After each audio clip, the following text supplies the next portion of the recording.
You know, this week, like previous weeks, the Home Secretary, Suella Braverman, has lied about, has smeared, has attacked this movement for justice. But she went a step further. She wanted to ban our democratic right to speak out for a ceasefire, our democratic right to speak out for justice for the Palestinians. She tried to ban us marching. In London today, I can report that the largest demonstration for Palestine in British political history is now taking place.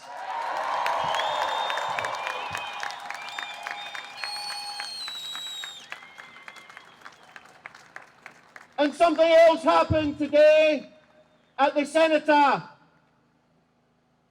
where a mob of fascists, after Suella Braverman blew the whistle, the pack of dogs descended on Whitehall, rioting, fighting, just before the 2-minute silence.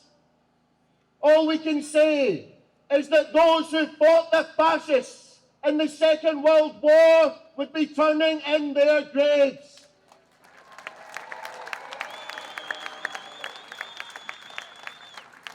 So from these streets, from every sane person in this country, we say Suella Braverman must go, and she must go now.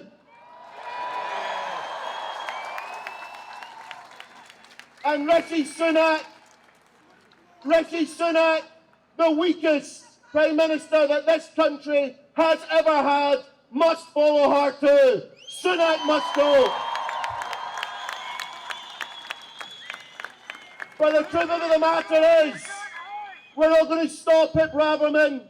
We're not going to stop at Sunak and the Tories. Keir Starmer must go. Because he gave the green light to the mass carnage and death that's taking place in Gaza. So he must go too. And we're not going to stop there either. David Lammy must go. David Lammy, who cares more about his future job as Foreign Secretary than he does about the innocent civilians being murdered in Gaza, he must go too.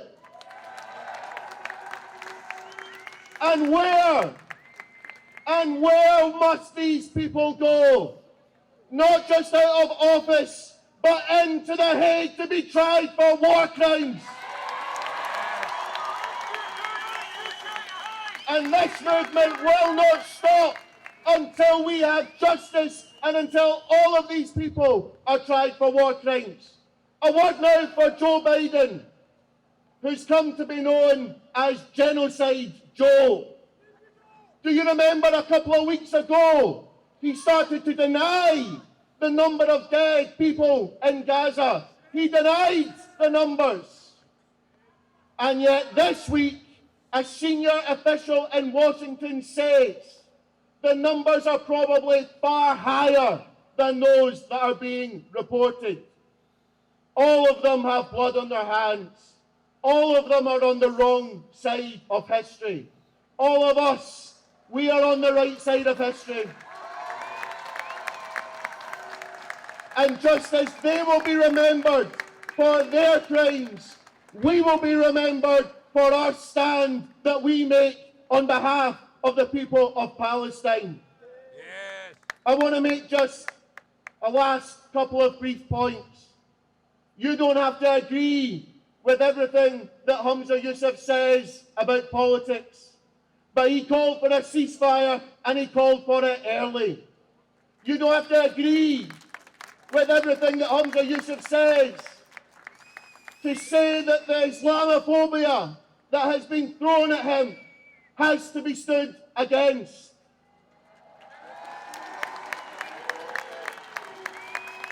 But we ask to go a step further. A few days ago, the West Parliament, the Senate, passed a motion calling formally for a ceasefire. In 2003, in the Scottish Parliament, Jack McConnell passed a motion in favour of the disastrous invasion of Iraq. We can put that right in the Scottish Parliament, and we must do so urgently. There must be a ceasefire motion put to the Scottish MSPs to vote on.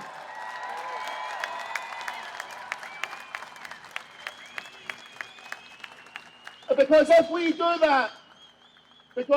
do that, we will isolate, we will expose the leadership of the UK, who can't bring themselves even an ounce of compassion, of humanity, for the disaster unfolding in Gaza at the hands of the Israeli state and backed by their American partners.